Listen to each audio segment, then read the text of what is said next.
The little girl had been smiling all morning. She laughed when Steve Harvey made a joke. She clapped when her family got an answer right. She even danced for a few seconds when the audience cheered. But then Steve asked her a simple question. "What's your dad's favorite thing about you?" The little girl stopped smiling. She looked at her mother. Then she looked back at Steve, and in a voice so quiet that the audience almost couldn't hear her, she asked, "Does my daddy know I'm still waiting for him?" The entire studio fell silent. Steve Harvey didn't make a joke. He didn't look at the camera. He didn't even look at the scoreboard. He simply stared at the 6-year-old girl standing in front of him.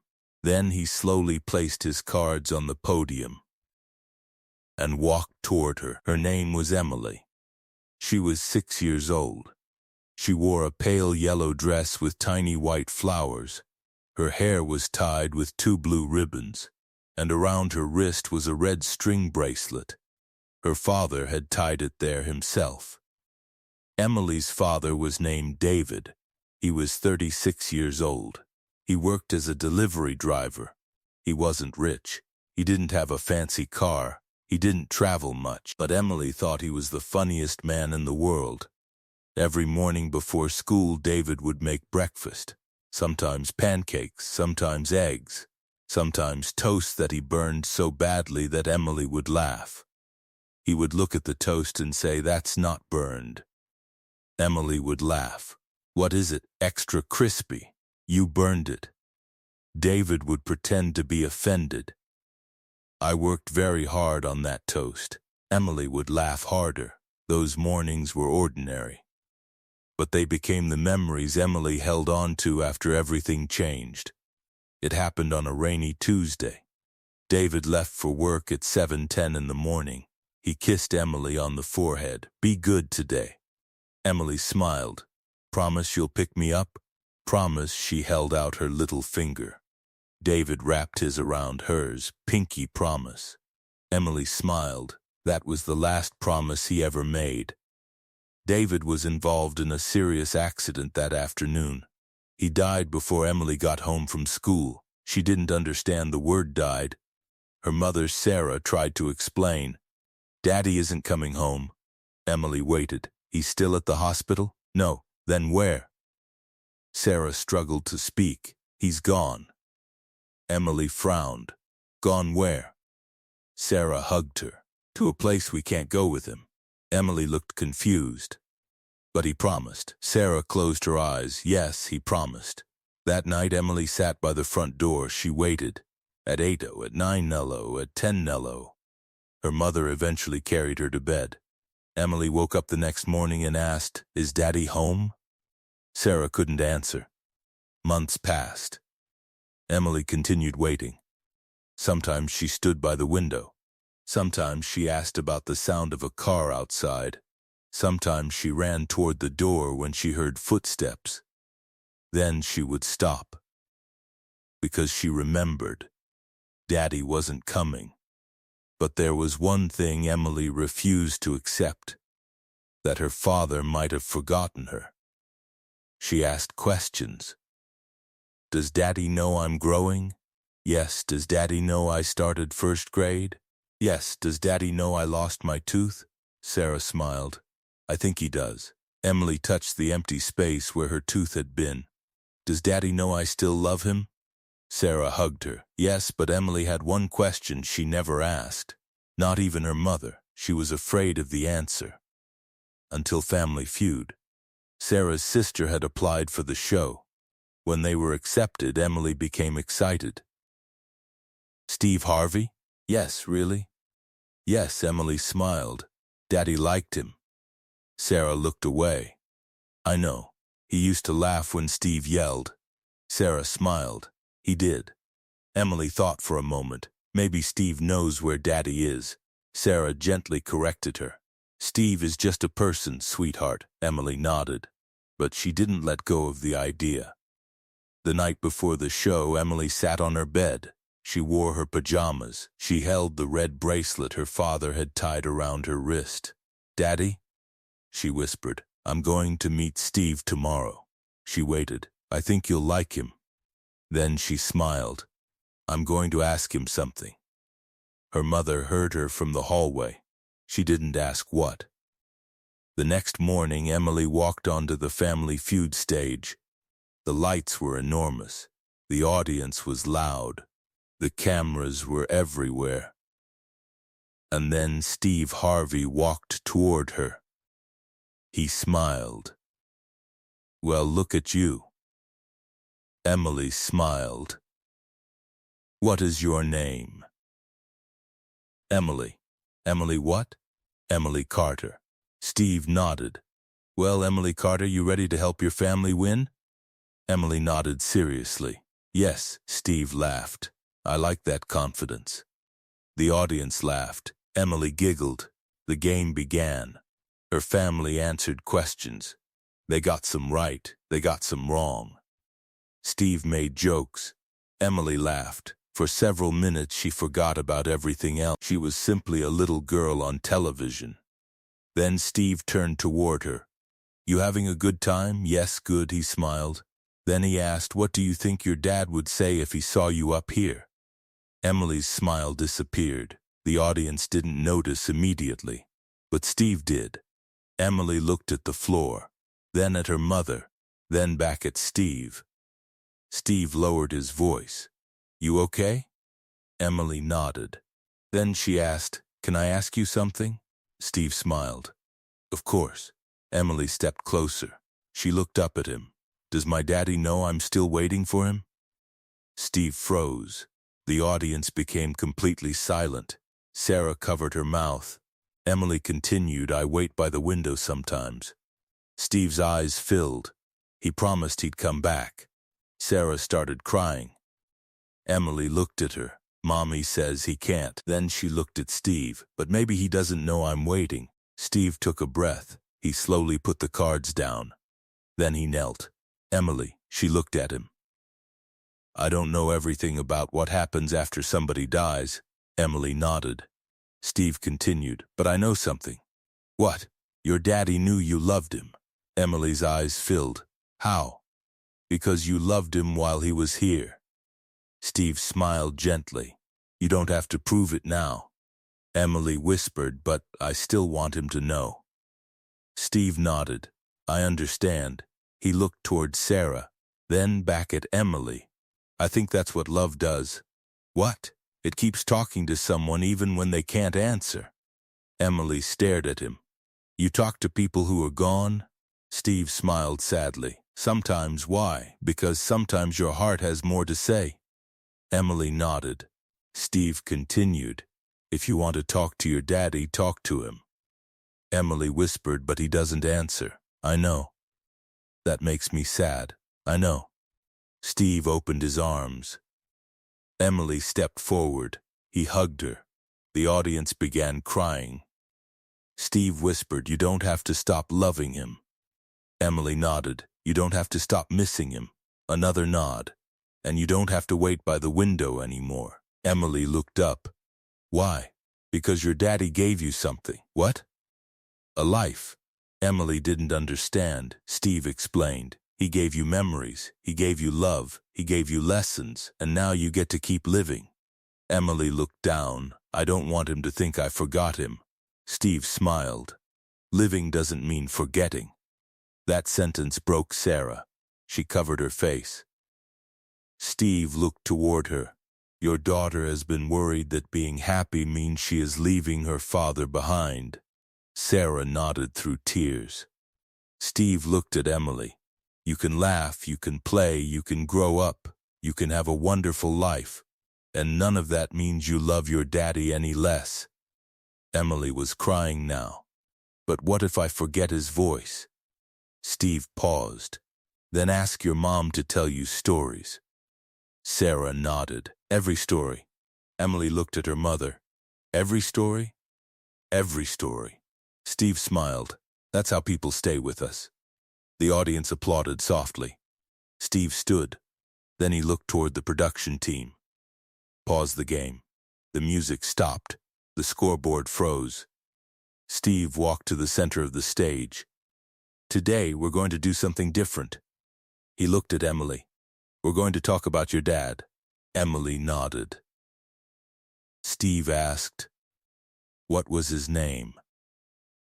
David. What did he do? He delivered things. Steve smiled. Did he make you laugh?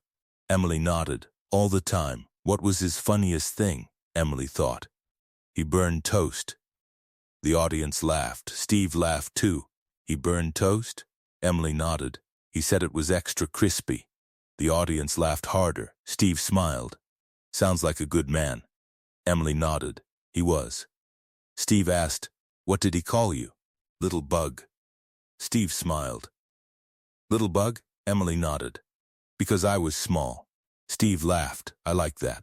Emily smiled. Then Steve asked, what did he love most? Emily answered immediately. Me. Steve nodded. I believe that. He turned toward the audience. David. The audience repeated softly, David. Emily smiled. Steve said it again. David. The audience repeated it. Emily touched her bracelet. My daddy made this.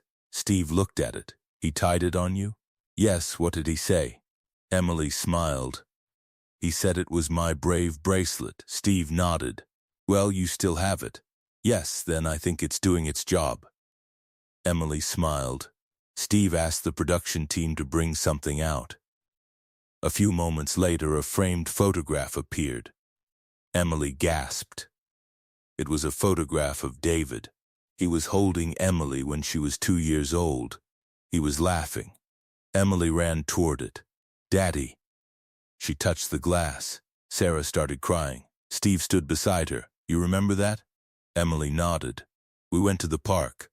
What happened? Daddy pushed me on the swing. Steve smiled. Sounds like a good day. It was. Steve nodded. Then keep that day. Emily looked at him. How? Tell the story. Emily smiled. Okay, Steve then surprised the family with another gesture. He arranged for a small education fund to be established for Emily. Sarah immediately shook her head. Steve, you don't have to. I know. But Steve smiled. Let me. He looked at Emily. This is for your future. Emily smiled. What future? Steve laughed. Whatever you want. I want to be a teacher. Steve smiled. Then you're going to be a teacher. The audience applauded. But Steve wasn't finished. He asked Sarah, what's something David always wanted for her? Sarah wiped her eyes. He wanted her to travel.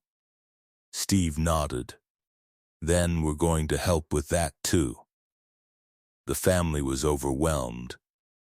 But the most important thing wasn't the money. It was the moment. A little girl had finally asked the question she had been afraid to ask, and instead of telling her to stop thinking about her father, Steve had given her permission to remember him. The game eventually continued. Emily laughed again. She even shouted an answer before Steve finished the question. Steve looked shocked. Whoa. The audience laughed. Emily covered her mouth. Sorry. Steve smiled. No, keep doing that. The game ended with Emily's family winning. But nobody talked about the prize. After the cameras stopped, Steve stayed with Emily and Sarah. They talked about David. Steve listened to stories, the funny ones, the embarrassing ones, the little memories that mattered. Before Emily left, Steve knelt beside her. Can I ask you something? Emily nodded. Are you still waiting by the window? She thought for a moment. Sometimes Steve smiled. That's okay. Then Emily asked, do you think Daddy wants me to stop waiting? Steve smiled. I think he wants you to keep going. Emily nodded. Okay, she looked at the photograph, then back at Steve. Can I take this? Steve laughed. Absolutely, she hugged the framed photograph. Then she hugged Steve. Thank you. Steve smiled. You're welcome, little bug.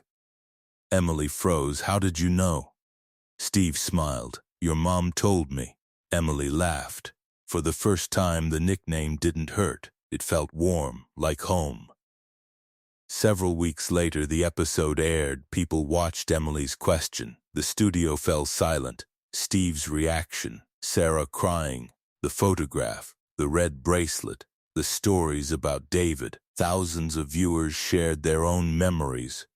One father wrote, "My daughter lost her mother at 5. I never knew how to explain that she could still talk about her." A woman wrote, "My son thinks being happy means forgetting his father. This made me cry." Another wrote, "Children don't need us to erase their grief. They need permission to remember." That sentence became one of the most repeated comments beneath the video.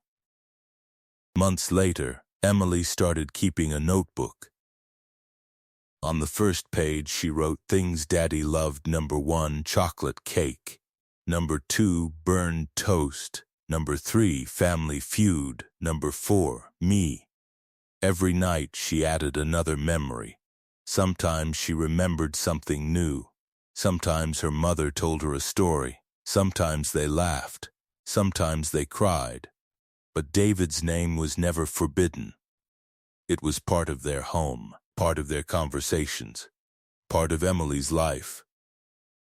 1 year later, Emily returned to the studio. She was 7 now. Steve saw her. "Well, look who's back." Emily ran toward him. She handed him a notebook. "What is this?" "My daddy book." Steve opened it. He read the first page. Things Daddy loved. He smiled. Then he saw the 4th item. Me. He looked at Emily. She nodded. Steve smiled. "That one's definitely true." Emily laughed. Then she turned serious. "I don't wait by the window anymore." Steve nodded. "Why?" "Because Daddy told me to be brave." Steve smiled. "Good." Emily touched the red bracelet. "And Mommy says Daddy would want me to keep living." Steve nodded. "She knows him well." Emily smiled. Then she asked, "Can I tell you something?" "Sure. I still miss him." Steve nodded. "You always can. I know." She hugged him. And that was the moment Sarah realized something. Emily hadn't forgotten her father. She had simply learned how to remember him without being afraid. She could laugh. She could cry. She could tell stories. She could make plans. She could grow. And still love him. Years later, Emily would become a teacher. On the first day of her career, she wore the red bracelet around her wrist. One of her students asked, "What's that?" Emily smiled. "My dad gave it to me." "Where is he?" Emily looked at the bracelet. "He isn't here." The child looked sad. Emily smiled. "But he's still part of me." The student nodded. Then Emily began her first lesson, and on her desk sat one photograph, David holding a little girl on a swing. Underneath it was a handwritten sentence, "Living forward isn't leaving someone behind." Emily had learned that on a television stage when she was 6 years old. She had asked Steve Harvey the question that had lived inside her heart for months. "Does my daddy know I'm still waiting for him?" Steve couldn't tell her what happens after death. He couldn't prove where her father was. But he could give her something just as important. He could tell her that love doesn't need an answer to remain real. He could tell her that remembering isn't the same as being stuck. He could tell her that laughing doesn't mean forgetting. And most importantly, he could tell her that she was still allowed to live. The audience had fallen completely silent when Emily asked about her father. But perhaps the silence wasn't empty. It was the silence of hundreds of people remembering someone they had lost. A father, a mother, a child, a friend. Someone whose chair was still empty at the dinner table. Someone whose name still lived inside a photograph. Someone whose voice had become a memory. Emily had asked one little question, but thousands of people understood it. Because grief often begins with a question nobody can answer. Where did they go? Can they still hear me? Do they know I love them? Will they be proud of me? And sometimes the best answer isn't a perfect explanation. Sometimes it's simply keep loving them, keep remembering them, and keep living, because the people we lose don't only live in the past, they live in the way we laugh, the way we love, the lessons they taught us, the stories we tell, and the courage we find when life asks us to keep going. Emily eventually stopped waiting by the window, but she never stopped looking toward the stars. And whenever she missed her father, she touched the red bracelet and whispered, "I'm still here, Daddy," then she'd smile and keep going. If this story touched your heart, make sure to subscribe and hit that thumbs up button. Share this video with someone who has lost a parent and needs the reminder that remembering them doesn't mean you have to stop living. Have you ever had something you wished you could tell someone who is no longer here? Tell us in the comments. And don't forget to ring that notification bell for more emotional stories about family, love, loss, and the moments that remind us how powerful a child's heart can be.